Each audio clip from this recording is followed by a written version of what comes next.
স্বাধীনতা আর স্বাধীনতার চেয়ে মূল্যবান আর কিছুই নেই।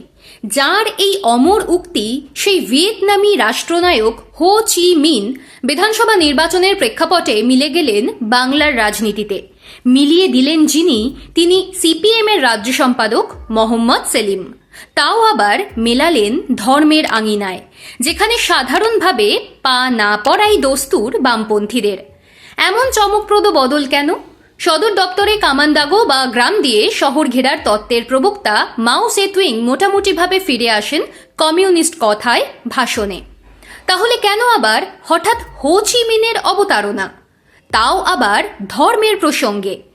ধর্ম, রাজনীতি এবং বামপন্থা, এই তিন বিষয় নিয়ে বঙ্গ রাজনীতিতে চিরকালীন জোর চর্চা।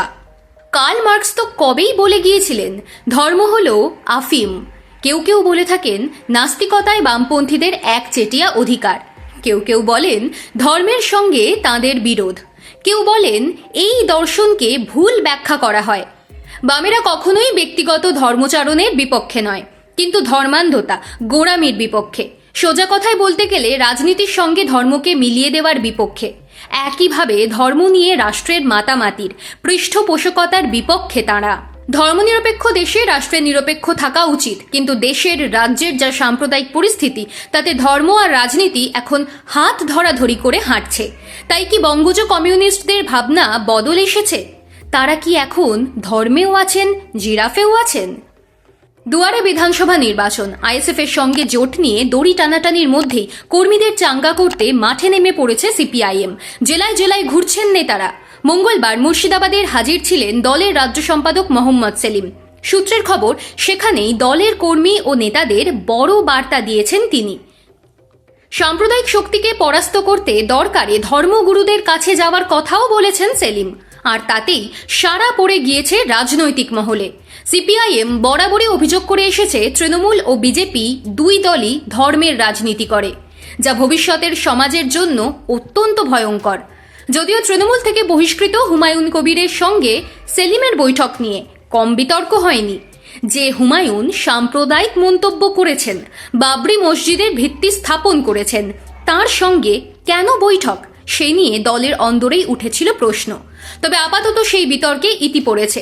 এই পরিস্থিতিতে প্রয়োজনে ধর্মগুরুদের কাছে যাওয়ার যে বার্তা সেলিম দিয়েছেন, তাতে কি নতুন করে ঘি দেবে বিতর্কের আগুনে? জেলায় জেলায় কর্মী সভা করছেন সেলিম। মঙ্গলবারও তেমনই কর্মী সভা ছিল মুর্শিদাবাদের বহরমপুরে। সূত্রের খবর, সেখান থেকে তিনি জানিয়েছেন দরকারে এই দুই শক্তিকে পর্যুদস্ত করতে ধর্মগুরুদের শরণাপন্ন হওয়া, যাতে তাঁরা সাধারণ মানুষকে বোঝান। এ প্রসঙ্গে ভিয়েতনামের যুদ্ধ ও হো চি মিনের প্রসঙ্গও তোলেন। সূত্রের খবর, সেলিম বলেছেন সেই সময় যে ভয়ঙ্কর পরিস্থিতি তৈরি হয়েছিল তা স্বাভাবিক করতে বৌদ্ধ মঠে গিয়েছিলেন হো চি মিন।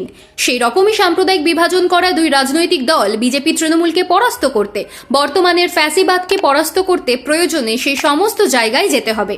কিন্তু সেলিমের এই বার্তা কি কোনো রাজনৈতিক চাল? প্রশ্ন তুলেছেন বিশ্লেষকদের একাংশ। ভোটের আগে ধর্মগুরুদের কাছে গিয়ে কি ধর্মনিরপেক্ষ সিপিএম আদতে নিজের ভোটের অঙ্কই বাড়াতে চাইছে? একের পর এক বিতর্ক থেকে একটা ব্যাপার, সিপিআইএম ভোটের বাজারে কিন্তু বঙ্গ রাজনীতির ফোকাসে আছে। শাসক এবং বিরোধী দল যেভাবে বিঁধছে বামেদের, তাতে সেলিম সহ পুরো দলই তেতে গিয়েছে। এই পরিস্থিতিতে আবার সেলিম কিন্তু কংগ্রেসের নিচু তলার কর্মীদের কাছে বামেদের পাশে থাকার বার্তা পৌঁছে দেওয়ার কথাও বলেছেন। অর্থাৎ সেলিমও বিনা যুদ্ধে 1 ইঞ্চি জমি ছাড়তে নারাজ।